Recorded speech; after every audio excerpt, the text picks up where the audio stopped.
10 back surgeries. When the doctor wouldn't prescribe anymore, he was insulted. What killed him was street drugs.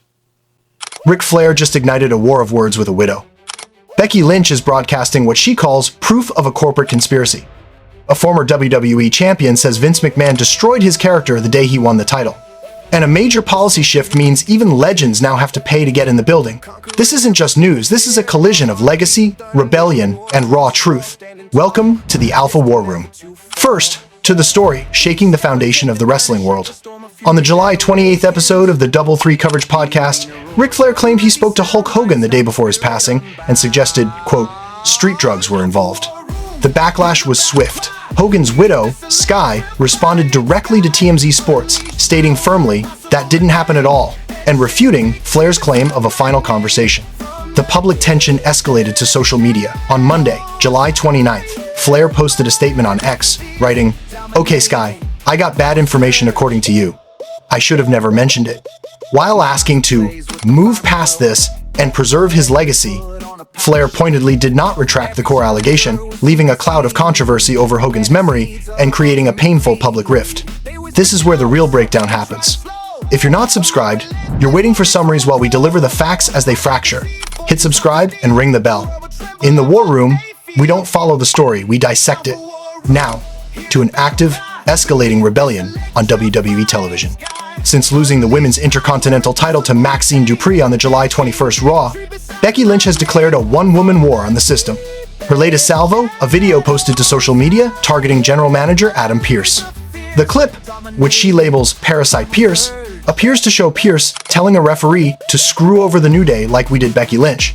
However, as noted by fans and analysts like Sean Ross Sapp of Fightful, the voice is a clear mimic of Xavier Woods, strongly suggesting the footage is from a backstage segment or a staged parody. Lynch is using this as definitive evidence to fuel her ongoing Raw boycott and her claim that Dupree's first title defense, a scheduled match against Ivy Nile, is illegal. This isn't a simple feud.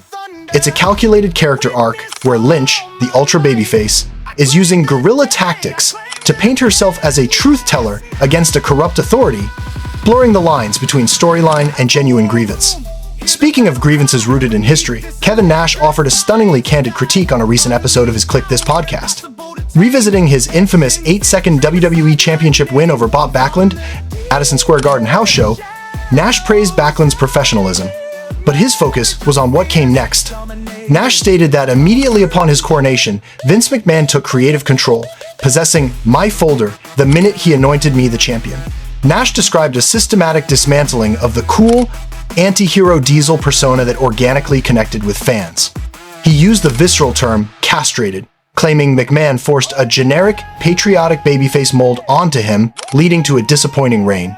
This revelation, confirmed across outlets like WrestlingNews.co, provides a definitive historical lens on a championship run fans have long debated, directly attributing its creative failure to McMahon's specific vision. Finally, a stark look at the new corporate reality under TKO Group Holdings. In a July 29th interview on TMZ's Inside the Ring, CJ Perry, who successfully negotiated a Legends deal in April, revealed a significant policy shift.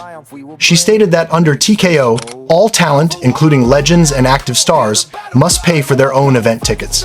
Perry emphasized this was not a decision by Triple H or Bruce Pritchard, but a corporate mandate, noting her husband Miro Rusev paid $5,000 for a family suite at WrestleMania 41.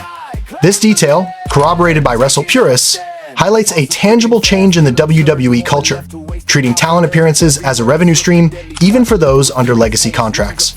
It's a business decision that underscores the end of an era where perks were a given, aligning more with the stark policies of other major sports leagues. From a legacy embroiled in conflict, to a star challenging the narrative, to a historical truth finally told. And a business stripping away tradition, every layer reveals a deeper tension. The stories are live, and the implications are real. To stay ahead of every development, every denial, and every detail, lock in here. Subscribe to Alpha War Room. Your front row seat to the truth is ready.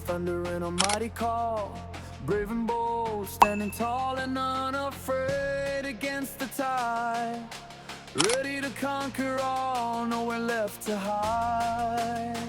War drums pounding hard, a rhythm strong and true. Before the empires fall, we'll see it through.